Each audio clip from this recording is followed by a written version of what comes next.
Greetings and welcome to today's educational program. Does your organization struggle to gain good metrics? Are you looking at artificial intelligence or machine learning to help? By Doug Wood. This is your moderator, Shobha Mittal with ASQ Quality Management Division. Today, we have the distinct pleasure of hearing from Doug Wood. Please join me in welcoming him. Mr. Wood has worked over 40 years in the area of cost of quality, office waste, root cause analysis, performance measurement, etc. He has helped others with various ASQ certifications in quality auditing, management, and engineering. He has also taught auditing, Lean, Six Sigma, cost of quality, statistics, and failure modes and effect analysis. He has 4 ASQ certifications, CQE, CQA, Six Sigma Black Belt, and CMQOE. His firm, DC Wood Consulting LLC, has worked with clients in manufacturing, healthcare, and transactional businesses. The company's website is www.dcwoodconsulting.com. Doug has published the Certified Manager of Quality Organizational Excellence Handbook, 5th edition, by ASQ Quality Press, the Executive Guide to Understanding and Implementing Quality Cost Programs, Reduce Operating Expense and Increase Revenue by ASQ Quality Press, and finally, the Principles of Quality Costs, Financial Measures for Strategic Implementation of Quality Management, 4th edition by ASQ Quality Press. And so without further ado, it is my great pleasure to introduce Doug Wood. Doug, the floor is yours. Thank you, Shobha. What a wonderful introduction. I really appreciate that. So tonight we're going to talk about, measures, specifically measuring your processes, but we're going to add a bit about artificial intelligence and machine learning to this. To begin with, we have some major questions to start with. What is your strategy? What are your key processes? What are your security needs, and what kind of impact might AI have on your business? You see, only 13% of companies have succeeded in implementing production-grade, ROI-positive artificial intelligence. In Forbes' ASQE 2020 report, 79% of the 1,000 respondents agreed that their organization needs to invest in digital transformation. However, only 23% have seen strong return on investments. That was as of 2020, so it's only a couple years ago. Most problems occur because of a lack of background preparation. So this must be harder than it appears.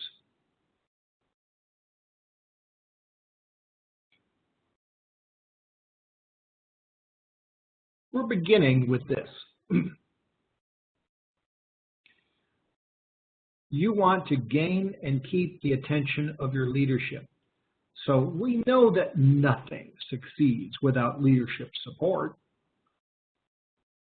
And by the way, all of your metrics should be reviewed with this in mind, periodically, if not continuously. Reducing risk? Yeah, of course you're trying to do that. Profitable growth? Well, most likely, but who are the customers you're seeking? You want to be inventive and innovative, but what's the knowledge base? And you want to build on your past. But wait a minute, what if it's a shrinking market? Again, strategy is a large piece of effort. And what you want to do with strategy is to apply it as a filter to your data tasks. You want to focus on what you have to have. After all, we're not all made of time. We really need to make sure we're focused on the right things. Some think that you can look at other firms to make your plans and do benchmarking and just copy what others have done.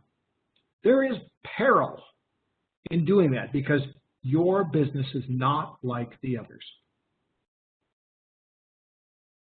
ISO 9001 talks about the context of the organization, and it's there for a reason. What is it that makes your organization special? This needs to be considered along with your strategy. Perhaps you're stuck on what your leader's strategy really is. Maybe they don't tell you. If so, just ask this. What do your leaders talk about? What do they write about? What comes up in repeated conversations? You see, these give you the clues you need to understand your company's strategy.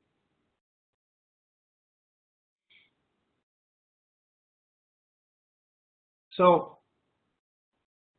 at the risk of offending a few people here, I'm going to suggest that we're not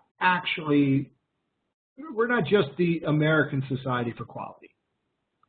What we do is process planning, process control, and process improvement.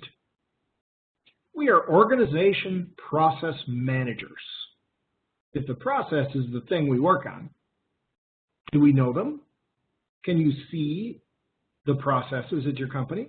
You can see the results of a process. See, everybody thinks they know their processes, and if you ask them to map it, each person will make a different map. That way lies chaos, assuming everybody knows the process. The top-level processes will change as you drill down into the details. Processes also fit into each other, and they make up much more complex systems. You need to have a map.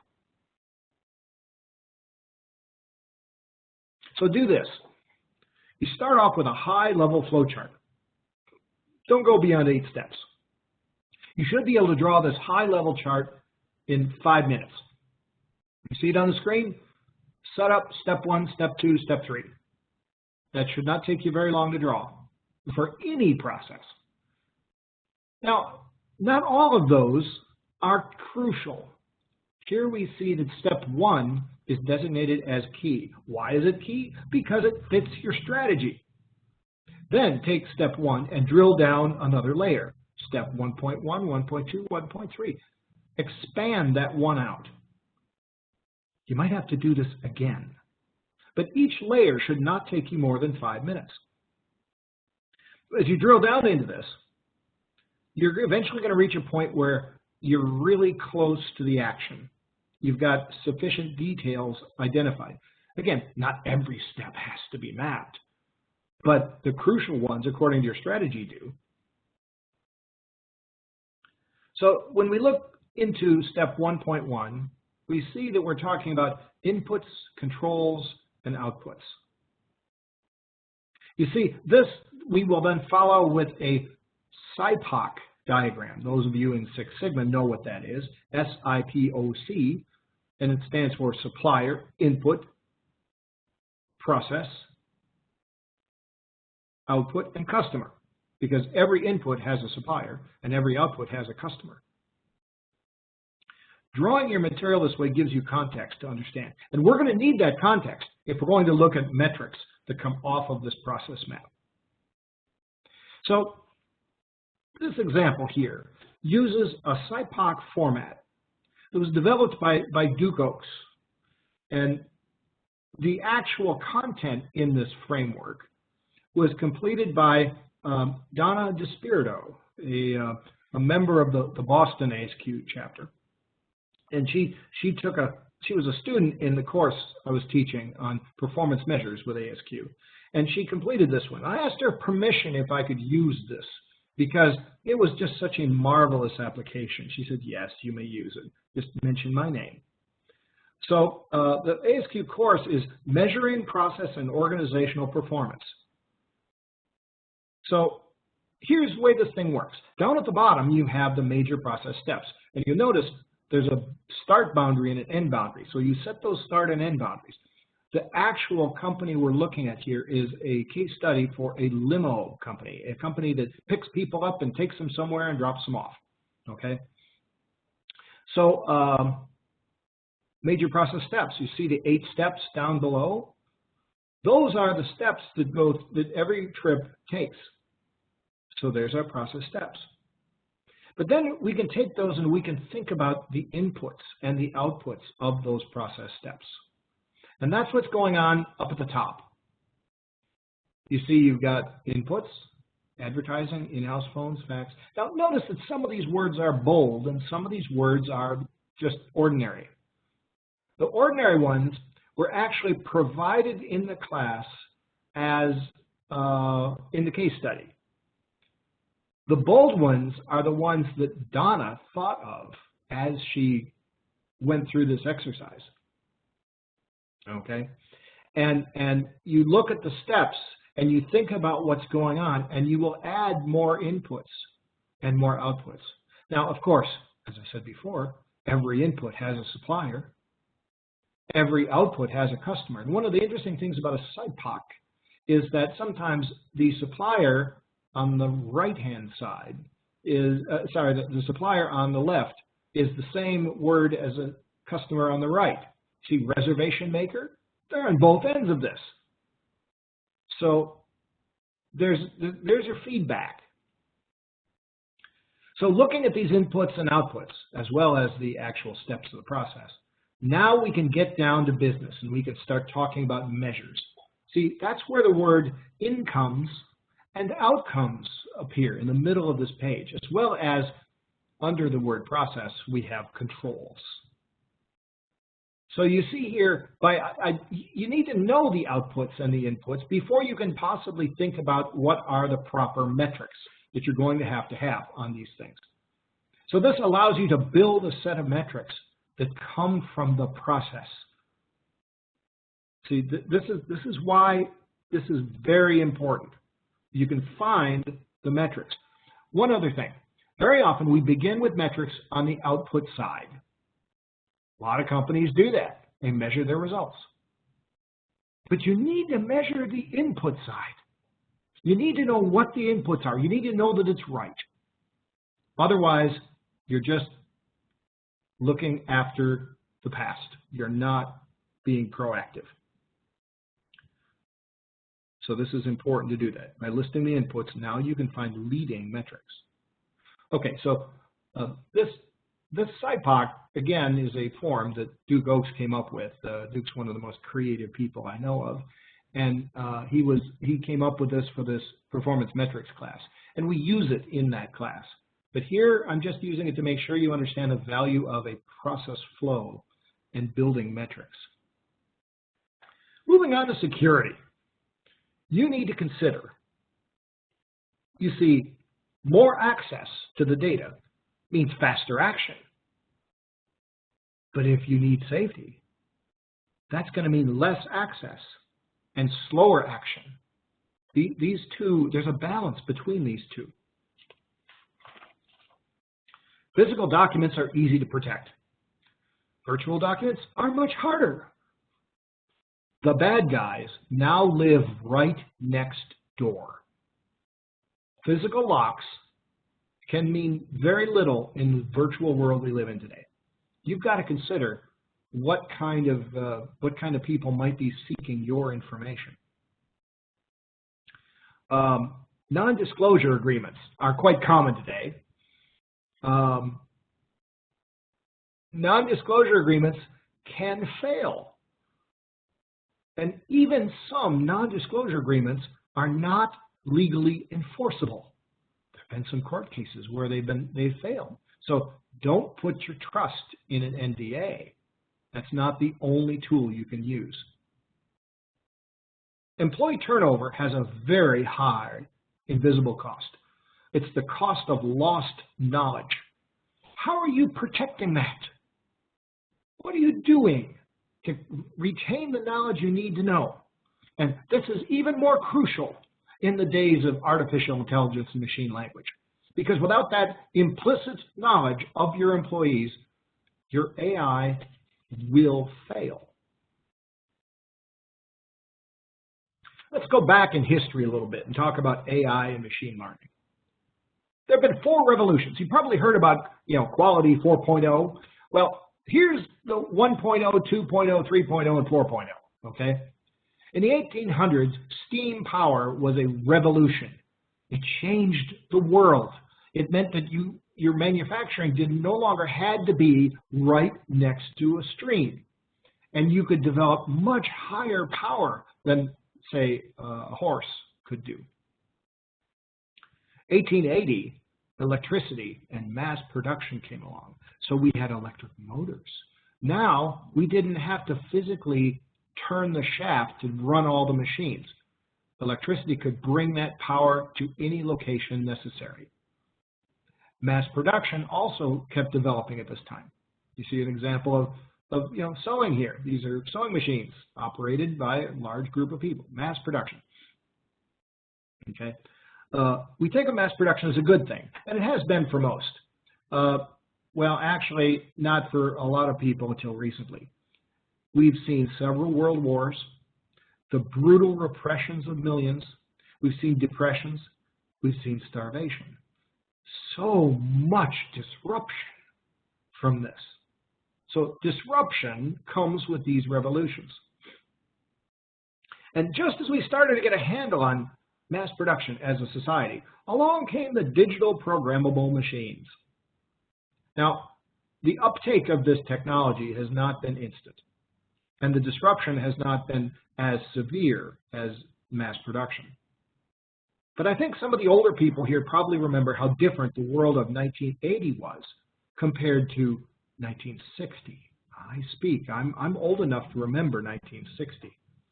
But 1980 was nothing like 1960. Today we're at the edge of another revolution. The physical world is becoming highly connected to the virtual digital world. Will this revolution be milder or more severe? Who knows?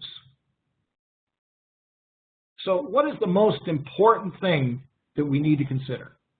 It is connectedness. Anything that stops the flow of information creates waste. You've got infrastructure everywhere. The internet is no longer a luxury. It's a necessity. It's a utility. In today's world, we need to have this. People are doing tests all the time now, not just inside the company, but inside and outside. And by connecting these various entities together, we developed a much smarter production world. This is one of the most obvious aspects of today's revolution. See, objects become networks. Networks become ecosystems. Remember that for the foreseeable future, people will provide the data. People will use the data. We're not going to be without people for perhaps ever. So let's move from metrics to artificial intelligence. In the limo service example of our SIPOC, we set up a number of metrics, but what about AI? Well, imagine if this J&J limo decided to map their trip patterns, okay? They could do these things, couldn't they? They could do targeted advertising to non-customers, focusing on local events. They could send email discounts to customers who are considered prone to drift away. Companies are doing this today. They could pre-station their cars to likely locations in the city, and they could change those staging locations based on real-time data. In the limo example in the course, the story was that J&J Limo had drivers who would tell stories, local stories to their passengers. That was one of the defining characteristics of J&J Limo that made them different than others. They could tell stories. And so if that's what you're trying to do, what if the driver stories could be modified over time to fit local events? Maybe you even have an AI-generated storyteller on a video in the back seat for the car for the passengers to watch. Again, it's all possible. So the AI and machine learning landscape, okay? There's a lot of pieces to this. There's many terms used for this new thing. You might not know some of these, or the relationship of these might be confusing to you. I think what we really need is a diagram to help sort out what these things are. So here's a diagram. So this diagram comes from one of our references by Radziwill. You'll find her book in the references at the end. It's a 440-page book. It's a little overwhelming. And inside it, she does jump around a bit. But, you know, all this is evolving right now. It's not like it's all codified and written down and organized. The stuff is all changing. Notice, under all is statistics and data science. That's that yellow box on the screen. That underlies everything. The next layer talks about enabling technology and cybersecurity. That's the next thing to consider. The next layer up talks about big data infrastructure. Big data gets a lot of press, but remember that it needs to be reliable data. Cleaning your data can be 80% of the cost of doing these advanced analytics. 80% of your money spent on cleaning your data. Now, blockchain comes next, and then we're going to get to artificial intelligence and machine learning. Neural networks and deep learning exist inside machine learning. So we're not necessarily going to cover all of these things. I mean, there's so much here in an hour. But we're going to focus on just a couple of pieces of this, okay? We're going to look at statistics and data science. We're going to look at artificial intelligence and machine learning. When we're looking about statistics and data science, it's all about data movement and visualizing what the numbers are doing. You have to ask questions about your data, like to what extent? What is the variation? What's the purpose of my data? And do you have the skills necessary to approach data science and statistics? If you are trying to do this artificial intelligence and machine learning without a background in applied statistics, it's very unwise. When you're looking at sets of numbers, those kinds of questions are really key. What's the purpose? How much? To what extent? What's the variability? Purpose, however, is the most important. What will be done with the numbers? How will the metrics be used?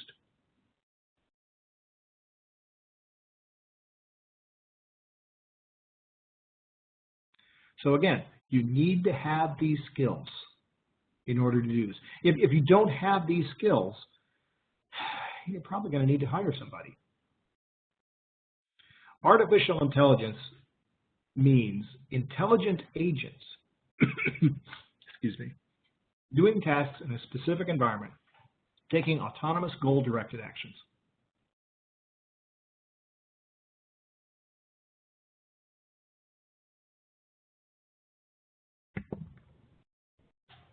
Artificial intelligence cannot solve all problems. After all, it does not consider emotions, beliefs, values, ethics, or convictions. It depends on your data quality. AI may actually be slowing down right now. So any machine or program that shows human-style cognitive abilities can be considered AI. These are organizing, sorting, recalling, searching, seeing, hearing, acting on language, problem solving, pattern recognition.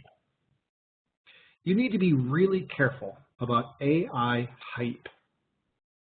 There's a lot of talk used to gain investors, and it overinflates expectations.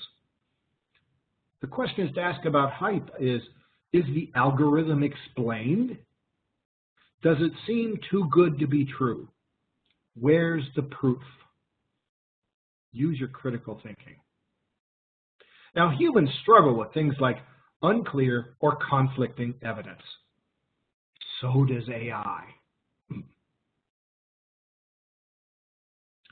Some of the examples of how it's slowing down.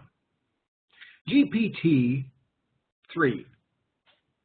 is a package used for automated content generation, but it has trouble comparing two sentences together, and it's less than 70% accurate today. Now, it's getting better, but that's not very good because humans are 95% accurate. Conversational agents are currently quite limiting. They only handle simple common requests. Think about your Echo or your your little Google pods, right? They don't really understand much. Deep learning may need a new AI paradigm in 2023 to 2027 in order to advance. With the current computing power, this learning takes too long for many applications. Some new AI chips may be coming to help.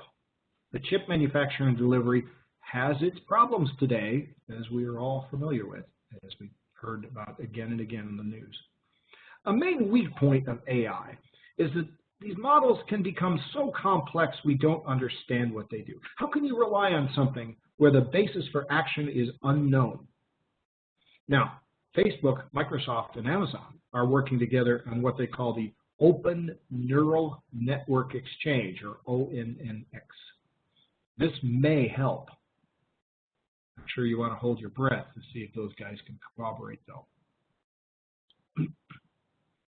So there are certain well-defined cases where machine learning can help. Remember that artificial intelligence and machine learning are not interchangeable. You see, all machine learning is artificial intelligence, but not all artificial intelligence is machine learning. There are some advanced methods that don't even use AI or machine learning. For example, you can take an image apart into tiny regions, just count the light and dark pixels, and use a numbers-based approach to compare these areas to see if two images are the same. Now that's statistical. That's not AI or ML. Consider credit card fraud detection. See, the bad guys keep changing their approaches. Machine learning can see emerging patterns and bring them to the attention of humans to intervene far quicker than humans looking at just data can. I have a short story here about my American Express card. I was in Arkansas traveling Sunday afternoon, and I stopped at a little gas station, small town, just to get gas. I pulled in the gas station and put my card in the pump, and it didn't work. Well, I went inside. That's normally what you do. And the person at the counter, she looked to be about 16 years old, and she was the only person in the store. And she said, well, just leave your card here on the counter and then go pump your gas. I'll release it. So I go, well, okay. Seemed a little wrong, but I needed gas. So I went out and I pumped the gas, and I came back in again. And she says, oh, your card was declined. And I'm looking at her like, you ran my card? That wasn't, but it was declined. So right about then, my cell phone goes off. It's a human being at American Express calling me, asking me if I had just tried to charge $90 at this gas station at this town in Arkansas. They knew where I was. They called me. And I said, no, I did not authorize $90. The girl behind the counter is staring at me, and her jaw is open. Okay, she's just amazed at this, that they caught her trying to commit fraud right then. And the woman at the American Express says, well, do you want to make a charge there? And I said, yes, it's going to be about $15. And she said, okay, run the card again. I will allow that. And I ran the card, charged it, and I drove off. Without a machine looking at all the transactions and the patterns of where I was and what kinds of things I used my card for, there is no way the human could have intervened. Obviously, she was alerted to fraud by some sort of a machine learning model. So again, these things are helpful in many ways. By the way, down at the bottom, it talks about autonomous vehicle circles. This is where I've seen some videos. People painted a yellow line on a parking lot in a circle, and then they put their car on auto drive and they put it inside the circle. The car just kept going around and around and around. It wouldn't cross the line. So again, this is an unanticipated or poor outcome. Reinforcing depression, that refers to some challenges that Facebook may be facing. in terms of how their algorithms and their software takes young people who may be facing depression and makes it worse. There's been some stuff in the news about that. This is not a good thing.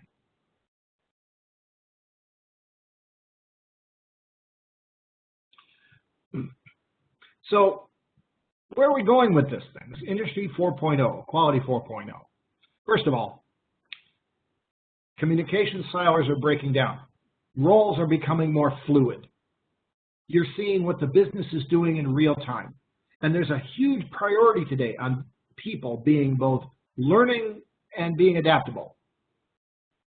You need to determine how your organization is doing. How are things being planned? How are you setting up goals? How are you tracking them? If these actions are not working, how do you redirect them?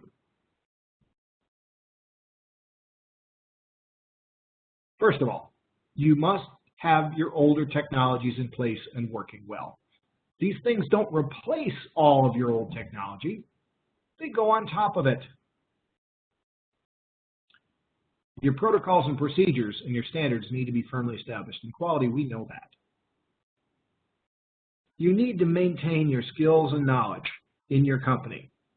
I'm going to say that one again. Skills and knowledge must be collected and maintained within your company. That's crucial. Any self-knowledge in your organization needs to be recognized. That's also crucial. And yes, you need to know what your process flows are. As quality managers, you interact regularly with others in the organization, up and down the chain of command, and all the way down the supply chain, and all the way out to your customers. Silos of knowledge need to be broken down. After all, humans are good at some things. Machines are good at other things. Just look at this list. This has been known for some time. Do your plans consider these aspects, and do you assign actions to the humans that they're good at and assign actions to the machines that they are good at? After all, without people, you have no company. You need the people and the machines. Both of them are necessary. Let's talk about some barriers, though, to gaining acceptance of this. I've got three broad categories: people issues, system issues, and power issues. Under people issues, you can see here that education and training is necessary. You need to make sure that you move from defect prevention to needs meeting. What do people need to have? This is a piece of building trust. When we look at systems issues, can you develop trust in the system? And how is the system going, how stable is your system going to be as updates come in? Under power issues, this gets down into who gets threatened by the change. Those people need to accept the change. If they're threatened by it, they're certainly not going to accept it. So you have to make sure that they are not threatened. I know this sounds like I'm talking about politics. Well, maybe I am. Human agency needs to be have control over this. This is to prevent ethical lapses. There's a story about Target that found women on baby registries bought unscented lotion, calcium, magnesium, and zinc. And so using their AI, they sent focused ads to women in 25 products in store, regardless of baby registries. It wasn't baby registry. It was, they bought these things. Therefore, they must be pregnant. This was to expand Target's market. An irritated father complained about the store sending his daughter a sale booklet for baby clothes, cribs, and diapers, even though she was still in high school. The store manager was shocked and surprised, and he apologized to the angry father. The same store manager then received a call from the same father weeks later to find out that the father had a talk with his daughter and discovered that she was indeed pregnant. This is creepy. Target knew this based on their pregnancy prediction score before she even told her mother and father. That's why you need to preserve human agency. So what are our takeaways here? First of all, strategy is your filter. Start with that. Secondly, make sure you do flowcharts. Use that drill down technique we demonstrated to build the metrics you need to have off of your processes. Remember that employee turnover carries the cost of lost knowledge. When people walk out the door, they walk out with their knowledge in their head. You can't preserve that with an NDA. The most important thing is connectedness. It needs to be enhanced.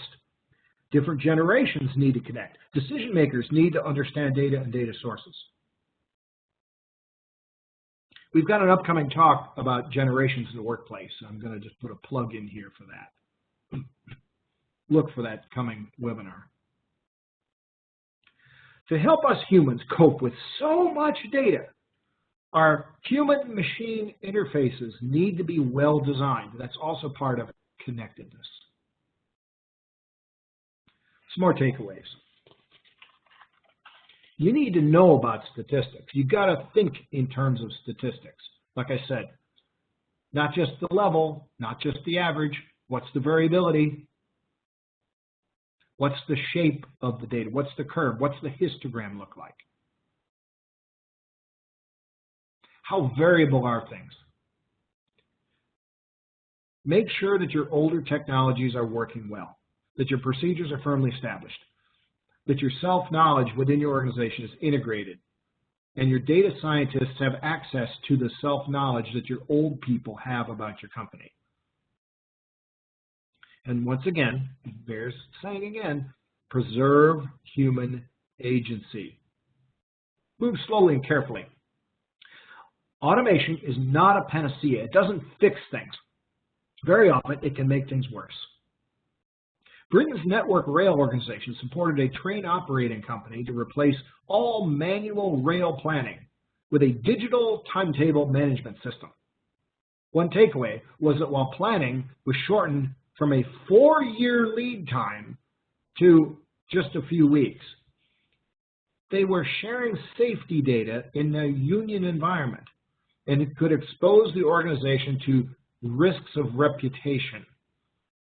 Again, human agency would have considered that.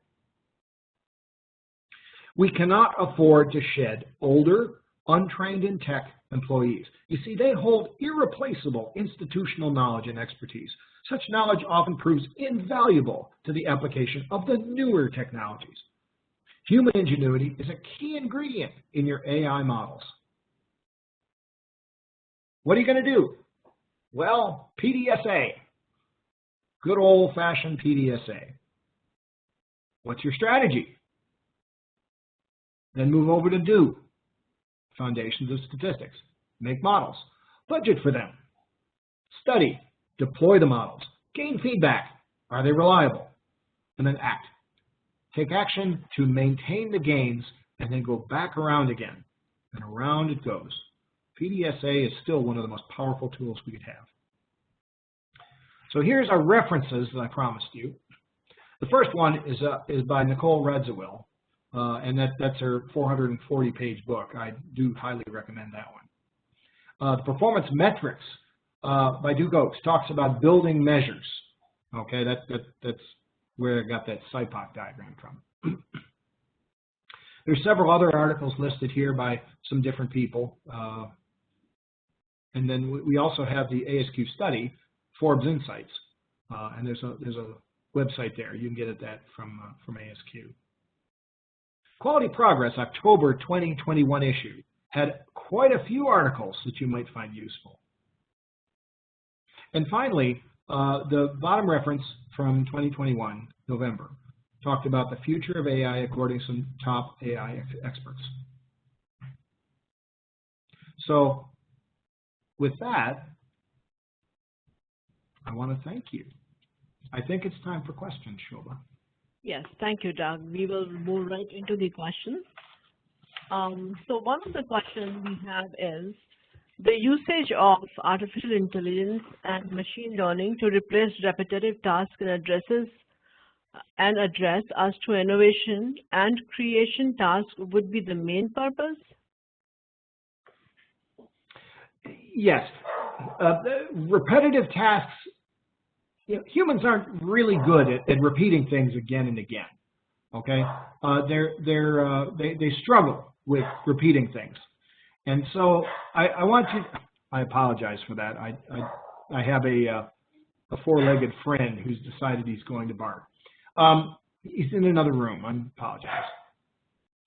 You're right. Replacing repetitive tasks is what's key, but that's more automation. That's not exactly artificial intelligence that we've been talking about here. AI tends to take us in new directions. Did I answer the question? Then we have another comment here which says that I like the inclusion of incomes and outcomes in the SIPOC.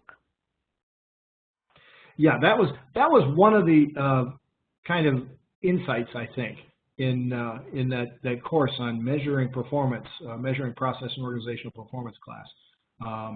In that by using the SIPOC and adding measures to it, it gives you the ability to look at. That's one of the things the SIPOC is great at. The SIPOC takes your process diagram and it adds context. There's many kinds of context that you can add, and I think we only scratched the surface of the SIPOC here. Okay, so I'm going to get to another question, which is, how do you see artificial intelligence affecting the quality profession? Do you think there will be an artificial intelligence quality manager? I think that some of the aspects that we rely on as quality managers are aspects that humans in particular excel at. Taking, integrating knowledge from multiple places, considering how it all comes together, especially with a changing world or process, is something that humans are actually better at than machines. We might one day see, general artificial intelligence, maybe. It's a long way off. Training of these AI systems today is being automated. The problem is you have to have something to train them to. If you put them in a situation which is entirely unique, they generally will fail, or they'll use background that's not appropriate to make the decisions. Again, humans have this broader capability to draw on general knowledge and general ethics, where the machines, they're just not that robust yet. The next question is, do you have any thoughts on data quality? I know a lot of people and machines are suffering from information overload. Yeah, data quality. So the data you use is generally entered by a human. It gets into the computer generally through the agency of a human being somewhere. And the people who are entering data in our computers are generally the lowest paid people in our company. This is not good. And data quality is also affected by well-intentioned people who try to mash different data sets together to create a new data set. Just yesterday, I received a magazine in the mail from a local hospital. It was addressed to my daughter by name at my address. My daughter's been married now for 15 years. She's never lived at this address. just what exactly is going on there. Somebody has a terrible address database. And I can just imagine how they mashed it all together and they made links of this and that and something else, and they came up with a person whose name no longer exists, her maiden name, living in an address where she's never lived. The point here is human agency. Humans have to look at the data. If you are in the position of opening data sets on a routine basis and examining them, the data sets that's been built by all different systems, those of you who do this regularly know what I'm talking about. Don't you open the data set and expect it to be full of junk? You should. Doug, we have another question. Do you have any beginner level online courses to recommend? Beginner level online courses. I think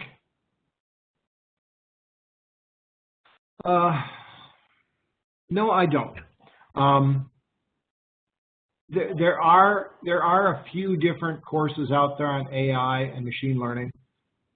I might refer you to some of the Brilliant or some of these other online training companies that have these tools.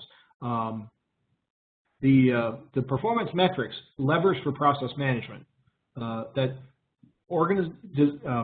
managing process and organizational performance, the course from ASQ, is a pretty basic course, and ASQ offers that. I teach that, and several others do as well. That course is being offered actually next week, a virtual course from ASQ. If you want to sign up for it, I'm sure they'll still take your name. Actually, there was a comment. I'm sorry, go ahead, Doug. Yeah, no, I just wanted to mention that there's a lot of sources. Go on, please. So there was one attendee recommending a book called Exponential Organization by Salim Ismail. And that could be, I don't know whether that addresses the question that was being asked, but this is a big book being recommended. And can we move on to the next question, Doug? Yes, let's do that. What challenges do AI present for the competency of today's quality professional? Well, I think first of all, today's quality professional should understand something about statistics and variability. That's not the challenge. I think the big challenge here, though, is the need for ethical oversight of decision making. This gets us beyond the statistics. This gets us into human factors. It gets us into human resources. Okay. Quality professionals need to make sure that they're gathering the knowledge of their of the old people, right? That they don't let these old people escape into retirement without learning what they know. It's important to do that. There was an old fellow where I used to work, and we had the same boss. I was young, he was old, the other guy was old. And the boss tells me, "Oh, learn what Larry knows.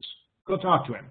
So I sit down at Larry's desk and I say, "Well, I'm here because the boss told me to do this."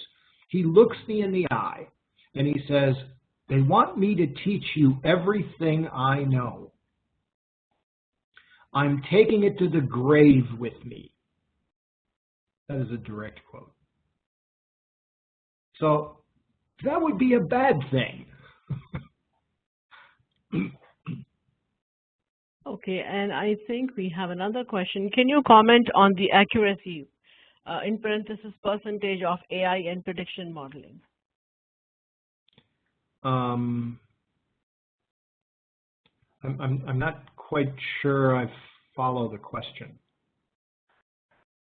Can you read it again? Yeah, I'll read it slowly. Can you comment on the accuracy, and in parentheses a percentage sign is mentioned, of AI and prediction, and it says MODELIG, so if it's not spelled properly, I don't know. Okay. So anytime you're building a model, whatever it is, you need to make sure that you try it out in both common cases and edge cases, those unusual situations, and look at the results to see if it returns what you think it's going to do. This is, validating your model. It's often been said that, all models are wrong, but some models are useful. So you have to approach these AI models with a bit of, questioning. Is this thing really sound? How's it working? What does it do? And as I said, edge cases. How does it work in those strange edges of your problem situation, in the extremes? That's going to help you understand whether or not it's going to be accurate when you need it. Maybe And this is the final question we'll take, Doug. Mm-hmm. How do you recommend introducing artificial intelligence to an organization? I know that sometimes employees get worried about being replaced by machines. Oh, okay. All right. So you have to make sure that people picture clearly what the artificial intelligence is planned to do. What is the purpose of it? Okay? And you need to be honest with them and tell them it's going to do this and this. It's going to replace this task that nobody really likes to do because it's boring and repetitive. It's going to improve guidance, but we will still need the humans here to judge whether that guidance makes sense. So you need to reassure the humans in your company that their agency will not be replaced. If somebody does have a job that is primarily a mechanical, repetitious thing that a machine can replace, you need to bring them along and say, what is it that you would like to do here? And you need to repurpose the human. Those humans might seem like they're little automatons, but they are not. They're humans. They have broader interests and knowledge and skill sets. So you might need to bring them up a little bit to help them see that the machine is not going to replace them. It's going to enhance what they do. Easier said than done. Thank you, Doug. This was a wonderful presentation and very informative as well. I'm going to stop the recording now.